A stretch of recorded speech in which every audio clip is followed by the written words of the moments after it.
Hey folks, thanks for tuning in today. I'm going to cover something slightly different today. I'm actually just going to probably vent about something a little bit. The topic is Chris Watts, so I'm giving you a fair warning. I've got no doubt that people are going to say they don't want me to talk about Chris Watts, they don't want to hear about it, that I'm just trying to jump on the Chris Watts train, etc, etc. I hear you, I don't care. It's something I want to talk about. The Chris Watts chain is long gone, trust me, so it's not a cash-in. It's just something that I want to talk about. And if I don't talk about this into a microphone and then add a cute little cat character as the background and then upload it to YouTube, is it really talking? Am I really venting? And it also saves me boring my friends and family with this, because this topic has been done to death. And if it's something that bores you, if you've got Chris Watts fatigue, because I certainly have had it, then you can certainly tune out. I do get that this topic's been driven into the ground repeatedly and relentlessly, and it still is. But there's been a couple of new developments in the story, and I just wanted to give my own ideas on the topic. So if you do want to stick around, that's much appreciated. I am very humbled by that fact. You also might get annoyed though by some of the things that I'm going to say, so fair warning there as well. We'll see. It is a complex case, so there are going to be a lot of opinions on this, and my opinion might vary slightly from your opinion. So I'm sure that the vast majority of you are familiar with the piece of pond life that I'm going to talk about today. Middle class guy from the US, he killed his pregnant wife and their 2 children deliberately in a premeditated fashion. The story was major news worldwide. It was just one of those things that kind of went viral straight away, and for some reason it did hook me in as well, in a very dark kind of way. I don't really know why, whether it was just the idyllic lifestyle that he had juxtaposed with the horrific crime. I suspect that's probably what it was. I'm not 100% sure whether there was maybe something deeper there, but whatever it was that hooked me, it certainly hooked millions of other people as well. As I say, I do have a bit of Chris Watts fatigue myself. I was pretty much following the case daily on YouTube and wherever else I could find news about it, but eventually there was so much saturation, and although I did want to do a video on this when the documentary came out recently, I'd kind of gotten over it by then a little bit. There wasn't really much new going on, and it's really hard to apply a new kind of take to this situation. There are YouTube communities that have sprung up all over the place around this case, and I'm certainly not a member of any of them. But there is something about Chris Watts that I absolutely despise. There's something about him, other than his absolutely disgusting crimes, that just makes me viscerally angry somehow. So to the point that I actually shouted at my television when I was watching the documentary, even though I knew the story inside out. There was nothing new covered in that documentary, but something about him just makes me react in that way. It's almost close to hatred. It's certainly not hatred, but it's close. And I had to think about what that was, and I think I have sussed it out. What I feel is hitting me so much about Chris Watts is just the fact that he's so spineless. He is such a Mr. Nice Guy, and the patheticness that emanates from him, it just winds me up. So don't get me wrong, I'm not saying that he should man up or anything like that, so to speak. What I actually think is that he is the perfect example of a yes man, the ultimate Mr. Nice Guy. And that's what led him to murdering his family in the most callous and cowardly way possible. You know, it looks like he actually killed them while he slept, potentially. Or at least he certainly looks to have killed his wife while she slept. Which is just weak and disgusting and morally reprehensible beyond any imagination, to be honest. I mean, even amongst murderers, that is revolting. And obviously he killed his children as well. It seems that he was actually a chronic people pleaser, and I think there's a real danger to being a chronic people pleaser, to being a Mr. Nice Guy. It's really risky to spend time with people who are so cowardly, and Chris Watts is the epitome of what a coward is. I think the kids today, they would probably call him a beta male, because he's just a pathetic example of a man. He appeared to be completely unable to enforce his own boundaries in any way, shape or form, and that then bubbled over eventually into a crescendo of violence which caused his wife and children to die at his hands. So what was the reason for the violence? Well, obviously he is solely to blame for his own actions, as is anyone. What happened before he killed his family, though, what actually changed was that he started having an affair with a younger woman. So this guy, in his wisdom, it appears, he decided to end the lives of his pregnant wife and his 2 children because he was finally being given some attention by another woman. And he wanted to get rid of his family to be with her, by the looks of things. Which is just the most pathetic display of weak behaviour that I've ever seen. And the man is an absolute disgrace to what it means to be a human being, let alone a man. But again, it just highlights the dangers of overly passive people. Overly passive is not normal. There's something wrong if someone's overly passive. To me, overly passive people are as bad as overly aggressive people. It's 2 sides of the same coin, and I want neither of them anywhere near me or my life or my loved ones. Obviously, there was no way to predict what Chris Watts did, but I do think people need to be aware that a totally 100% passive person, especially a partner or a friend, is not a good thing. That's especially the case when it comes to a male partner. So I'm not trying to white knight here. I'm not trying to show everyone what a forward-thinking man I am. My point is that a male who is extremely passive and subservient still has the physical strength to cause a lot of damage to their partner if they snap. And snapping is something that goes along with being extremely passive and subservient. Snapping is something that will happen eventually, because it's not normal to be extremely passive and subservient. When you've got traits like easygoing, agreeable, kind, peaceful, pacifistic, these are all excellent qualities to have in varying doses.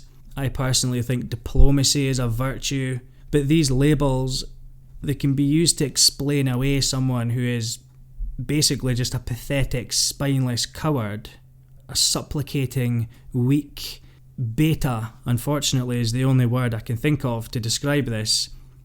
Modern day lingo must be rubbing off on me because I don't talk in this manner, but if anyone is a beta, it is Chris Watts. And all these traits, and beta used in this kind of insulting way, all these traits are objectively bad things.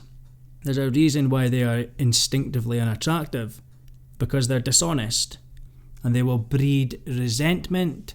And the longer you remain in a relationship or a close friendship, even a platonic friendship between 2 men, the longer you stay in a relationship with somebody who has all of those qualities, then the bigger the fallout's going to be when something comes in and interrupts the balance.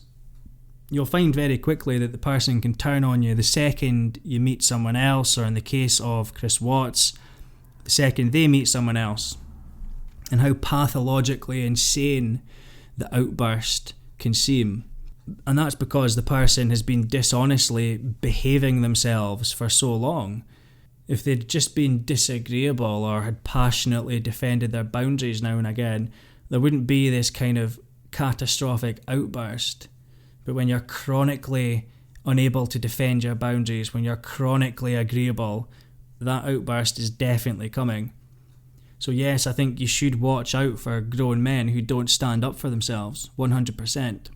And it's not a white knight thing, it's just a safety issue.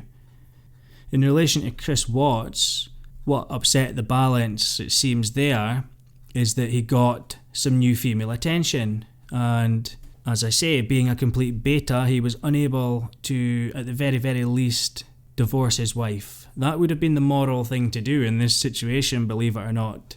Just forget about what your parents and colleagues think, which is the thing that I can only assume was bothering him, and file for divorce. Of course, the most moral thing to do would have actually been just to keep this other woman at arm's length because he had a wife and children. But if you're not going to do that, you need to just man up and get a divorce. I know it's been said before in relation to Chris Watts, but this is the part of the story that really is so difficult to understand. Like, he was just so weak that he couldn't even get a divorce. I personally believe that keeping the other woman at arm's length was out of the question completely. Partially because he obviously wanted her, but partially because Chris Watts is not the kind of person who can say no to people. If somebody comes along and wants him, they will be able to have him because he's unable to say no. But as I say, he obviously wanted it as well. It stroked his ego. And it stroked his ego to the point that he suddenly woke up and decided that his wife and children meant absolutely nothing to him, which is incomprehensible, and that he had completely faked his life by simply being a yes man the whole time.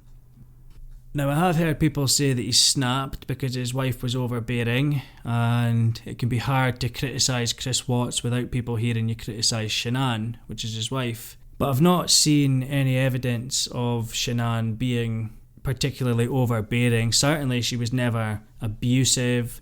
If she was overbearing, it would only be when it was compared to the weakest of people.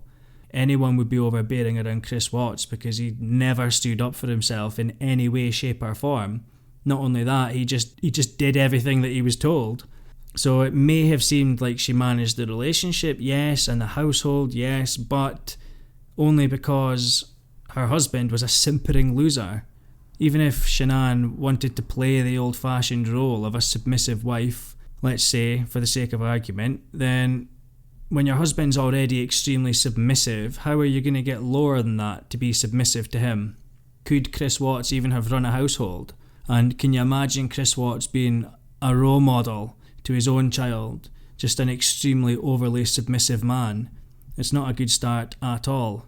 And it's also a very unfair criticism of Shanann because she was simply ambitious and intelligent, and that's a trait that a lot of normal men very much like. It doesn't mean that they're completely submissive to that woman, it just means that they appreciate those traits, whereas Chris Watts was 100% of the time completely submissive. And then there's the fact that he rocked up into this relationship anyway, clearly unable to handle life properly. His personality was already severely flawed. He basically preyed on Shanann when she was at her lowest point. She was physically ill. She wasn't looking for a relationship. That then put Chris Watts into the position that he was finally able to charm somebody. His nice guy image was able to kick in, and he was able to act as the carer in order to get into a relationship with her. Absolutely pathetic. I have heard a lot of people say that the parents are to blame, so that Chris Watts, his parents are to blame. And blame almost certainly does go to his parents at some level, yes. But I will always refrain from blaming parents too much when somebody is a grown man, a fully grown man. You don't get to blame people's parents when they're a fully grown adult. That's not how that works. Otherwise, the parents will just blame their parents, and then their parents will just blame their parents, and then you'd run out of parents. So there's no point blaming the parents after a certain point. I've heard that the parents are trying to cash in on the life insurance for Shanann and the kids, so Chris Watts' parents are actually trying to get money out of the insurance that covered the lives of Chris Watts' wife and kids that he murdered. So that's another story in itself. There's obviously some interesting decision making going on there. I don't know if that says a lot about them or if that just says a lot about human beings. But either way, Chris Watts killed his family because he'd met this other woman. Her name is Nicole, and everybody knows about Nicole. Everybody has an opinion on Nicole. We don't actually have any evidence regarding Nicole. We only have evidence that really has been found by people on YouTube. It's not really enough to condemn someone. I've looked at it. Some of it appears to be quite compelling, but it doesn't have any context with it. You need to be able to see things in a court. Just showing us these potentially quite compelling things on YouTube without having the other side, without having Nicole there defending herself, and maybe she's got a total alibi for a lot of these things. You can't take this stuff that's on YouTube 100%. You can certainly discuss it, but she's not been in court, so there's no way to actually condemn her based on this evidence, because just as much as it might be right, it might be wrong. That's just a fact. But what I will say about Nicole, from the evidence that we do have, and I mean the stuff that was released by the police, if she was trying to look guilty, then she did a very good job of that, just with the deleting messages and the way she answered questions, things that she looked up online, her looking up a book deal of another mistress of a man who killed his pregnant wife in a similar case. It does not help to endear the public to her, especially if she is innocent, which she may well be. There are rumours that Chris is appealing or wanting to appeal his conviction, and that Nicole is getting a lawyer. Again, this is all just YouTube gossip. Even if he is appealing, how would we know that Nicole has got a lawyer? She's disappeared. She's not making public statements about this. My thoughts on Chris Watts appealing is that he'll never get out anyway, so there's no point. He's going to spend the rest of his life in prison where he belongs, and that's that. So, back onto the timeline of the murder then. He met this Nicole, got into a relationship, and at that point he instantly started deceiving his wife and children out of cowardice. And eventually it appears that all his secret resentment that built up through his life as a submissive Mr. Nice Guy character, it bubbled over, and he then apparently planned their murders. It was definitely premeditated, because he'd ensured that he had access to the dumping site beforehand. And he also tried to get away with it because of the way he disposed of the bodies. So he killed his pregnant wife and he killed his children. He then drove their bodies out to his work site. For some reason, I don't know why you would have taken them out to your work site, but okay. So he took them out to his work site. He buried his wife in a shallow grave, and he dumped his children's bodies into oil tanks, because that is what nice guys do. And he then appeared on TV looking guilty as hell, showing everyone what a charmless dimbulb he actually is. He was smirking away. You got Jupiter's Delight all over the place there. It was a armchair psychologist wet dream. Yeah, he just showed himself as vacuous. He was grinning, obviously trying to get away with murder. But why did he actually go on TV? It was because he was told to. It wasn't his decision. I think I heard that the police actually wanted him to go on to do the interview specifically so they could see his reaction, and I've heard that that's something police do ask people in this kind of situation to do, so that they can study their reactions. So basically he wanted to get away with murder, but he was still pressured into going on TV. So even after committing this gruesome family murder that he wanted to get away with, he still went on TV at the request of other people to show that he was obedient and helpful. Just dumb. And I know this sounds like I'm looking at it from the point of view of how to get away with a murder, but I'm just trying to cover all angles here to show how he's weak in all aspects, not just when it comes to relationships with women. He's weak in all aspects of his life.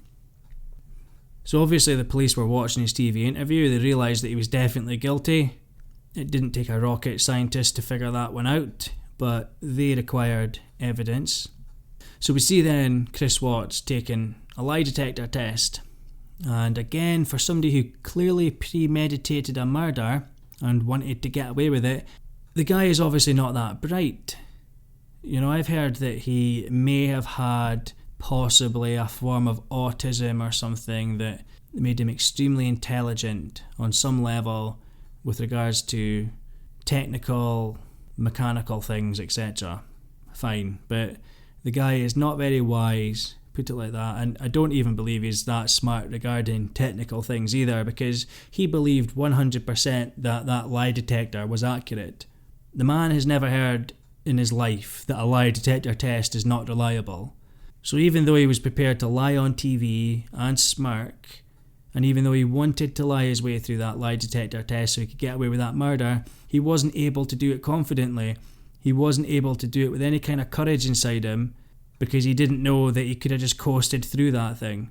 He just bumbled his way through it, trying to, in my opinion again, trying to look like the nice guy, and it made him look so obviously guilty. It was just ridiculous, and he didn't even need to do that lie detector test. There was no requirement to do it. It was only done to be obedient to the police. He wasn't under arrest. He just doesn't know how to say no to people when they ask him something more than once by the looks of things. And then we've got the actual confession, and again, he didn't confess because he felt bad or because he wanted to do the right thing. He confessed because he wanted to be a good boy. He wanted to be a good little boy for his dad. He got a little bit of a story put into his head by the police, which gave him the idea that he could blame Shanann, and he realised that there's a little glimmer of hope that he could get out of this looking like a nice guy again. He knew his dad was in the building, so they let his dad come into the room, and he confessed. She heard him, yeah. And then I well, no, I not her. What a complete man-child. Just confessing just because his dad was in the room. He wanted to get away with these murders, but once again he was just corralled into confessing. So I know at this point this is starting to sound like a terrible take on my part, and I am absolutely certain that this video is going to have the dislike button smashed to pieces, but that's okay. I can assure you that I do think murder is wrong, but I still think he is pathetic for just admitting his crime like this, almost in order to get brownie points. We know that he wanted to get away with the crime, but he was just so much of a Mr. Nice Guy that he saw that faint opportunity to keep looking like Mr. Nice Guy, an opportunity to say that he was avenging his kids' deaths, that he admitted to murder when he didn't need to. He should have just spoken with a lawyer present, let's be honest, and I would say that about anyone. And again, this is another problem with being a Mr. Nice Guy. It forces you to take certain decisions to preserve that fake image. If you throw a Mr. Nice Guy a bone to hold on to that image, at a point where they're otherwise helpless, they're going to grab that bone. During the interview, he even said to the cop, there's no way he would do it because I'm a nice little peaceful guy. Ask anyone who knows me. There's no way I could be involved. That proves it. I am a calm person. I am not an argumentative person. I am a person who is never going to be abusive or physical in any kind of relationship. I would never harm my kids. I would never harm my wife. You can talk to any of my friends, any of her friends. They know me. They know I'm a low-key guy that's quiet. I'm not about confrontation. I'm not about anything that elevates to that level. So he literally thought he could get away with it based on the fact that everyone at work thinks he's a nice guy. So he knew what he was doing. He knew that this was his image.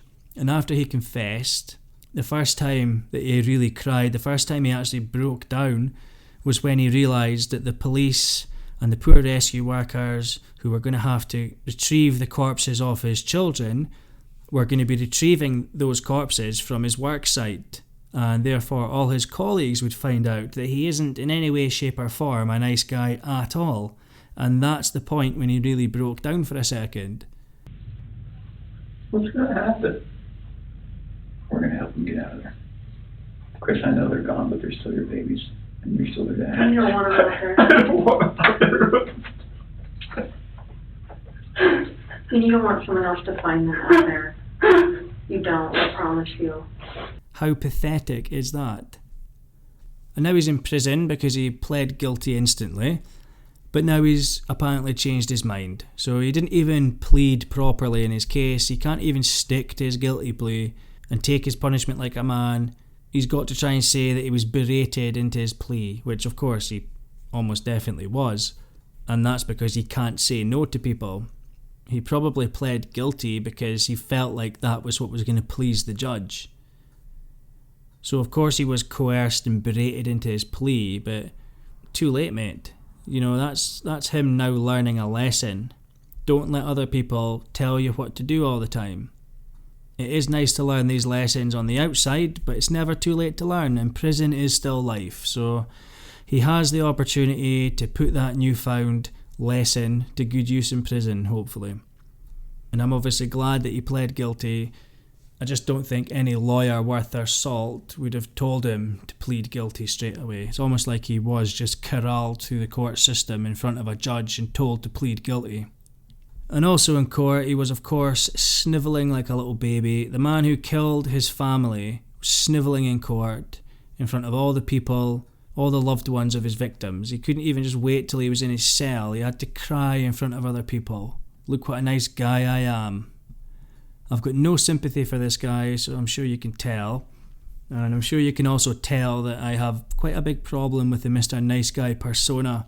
Whether it's a deliberate act to manipulate, or a persona that someone's adopted to cover up for a chronic weakness in their personality, that Mr. Nice Guy persona is always just going to lead to resentment building up.